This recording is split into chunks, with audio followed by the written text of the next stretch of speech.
উপাৰ্জনৰ একমাত্ৰ মানুহজন নোহোৱা হ'ল। বাইহাটাত উৰণ সেতু ভাগি নিহত ফুলচানৰ ঘৰত অসহায় অৱস্থা। ঘৰখনৰ একমাত্ৰ জীৱিকাৰ উপাৰ্জনৰ পথ আছিল ফুলচান আলী। ফুলচান আলীৰ আকস্মিক মৃত্যুৰ পিছতে এতিয়া পৰিয়ালৰ লোকৰ মাজত কান্দোনৰ ৰোল।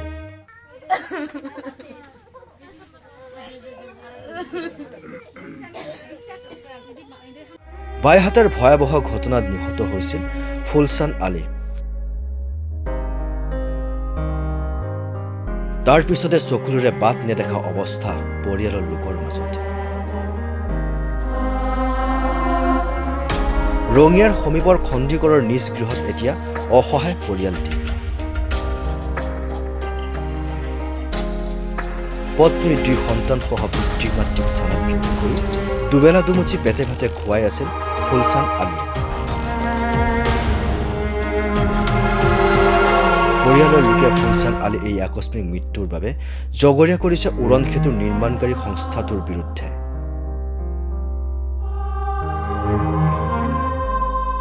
উপায়ন্ত হৈ দুৰ্ভগীয়া পৰিয়ালটোৱে এতিয়া চৰকাৰ প্ৰশাসনক বিচাৰিছে সহায়ৰ হাত। চাওক, আমাৰ খণ্ডিগড় গাঁৱৰ ফুলচান আলী নামৰ পদপদৰ ব্যৱসায়ী, তেওঁ ৰাতিপুৱা ঘৰৰ পৰা ওলাই যায় ব্যৱসায়ৰ কাৰণে। আৰু আমি শুনা পাওঁ যে বাইহাটা কামৰূপ জিলাৰ বাইহাটা চাৰিআলিত যি অভাৰব্ৰিজ উৰণীয়া সেতু নিৰ্মাণ হৈ আছে, সেই উৰণীয়া সেতুটো ভাঙি পৰি ফুলচান আলীৰ ইতিমধ্যে কৰুণ মৃত্যুক খাব দিবলগীয়া হয়। এয়া চৰকাৰৰ এটা চৰম বিফলতি আৰু গাফিলতি বুলি আমি ক'ব খুজিছোঁ। আৰু আটাইতকৈ দুৰ্ভাগ্যজনক কথা হ'ল, যিবিলাক কৰ্মী তাতে কাম কৰি আছে তেখেতসকলৰ কামক ফাঁকি দিয়া যেন আমাৰ অনুভৱ হৈছে। এই এটা চৰম গাফিলতি। গতিকে আজি আপোনালোকে চাওক, আমি সংবাদ মাধ্যমৰ জৰিয়তে জনাব খুজিছোঁ যে এইখন পৰিয়ালৰ মানে ফুলচান আলীৰ 2জন শিশু আছে, তেওঁৰ স্ত্ৰী আছে। গতিকে এই পৰিয়ালটো বৰ্তমান নিৰ্মম অৱস্থা, এই পৰিয়ালটোত বৰ্তমান হাঁহ নচৰা অৱস্থা হ'ব। অনাগত দিনত কেনেকুৱা ধৰণে এই পৰিয়ালটো পোহপাল দিব, এয়া এক অসুবিধা আমি যেন বোধ কৰিছোঁ। তো আমি দাবী উত্থাপন কৰিছোঁ যে অতি কমেও ফুলচান আলীক মিনিমাম 20 লাখ টকা ক্ষতিপূৰণ হিচাপে দিব লাগে। এয়া আমি ৰাইজৰ ফালৰ পৰা দাবী জনাইছোঁ। আৰু ফুলচান আলীৰ সৎকাৰটো ভালে ভালে হ'ব লাগে। লগতে এই পৰিয়ালটোত যাতে অনাগত দিনত চলিব পৰা এটা ব্যৱস্থা, আমাৰ যিহেতু সৰ্বকালৰ আমাৰ অসমৰ মাননীয় ডক্টৰ হিমন্ত বিশ্ব শৰ্মা, অসমৰ মুখ্যমন্ত্ৰী, স্বনামধন্য মুখ্যমন্ত্ৰী, তেখেতক এই ক্ষেত্ৰত বিবেচনা কৰিবলৈ আহ্বান জনাইছোঁ। পৰিয়ালটো চলাৰ ক্ষেত্ৰত যাতে তেখেতে নিশ্চয় এটা চকু ৰাখে, এটা ভাল দৃষ্টিগোচৰ কৰে, তাৰ কাৰণে আমি আহ্বান জনাইছোঁ। ইয়াৰ লগতে ল'ৰা, মোৰ ডাঙৰ ল'ৰা ফুলচান আলী। ফুলচান আলী। আৰু এই জেগাখিনিৰ নাম কি? খণ্ডিগড়। আচ্ছা আচ্ছা, কেনেকুৱা কি হ'ল?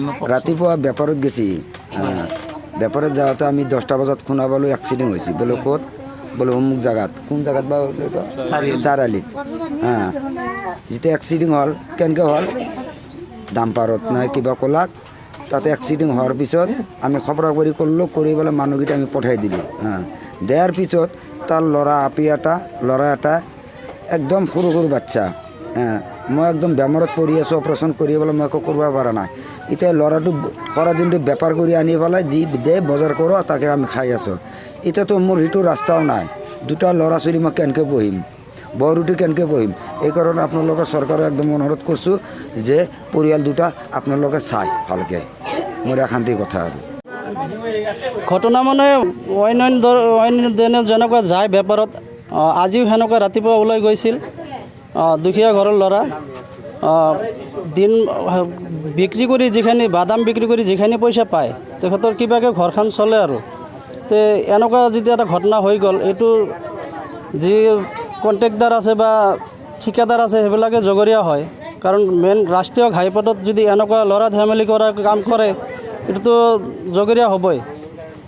ৰাইজৰ হৈ মই এইটোৱে কৈছোঁ, ল'ৰাটো যাতে আৰ্থিক সুবিধা পায়, কমচে কম 10 লাখ টকা হ'লেও জৰিমনা এটা চলাৰ কাৰণে সৰু চৰকাৰক বোলে মই অনুৰোধ কৰিছোঁ।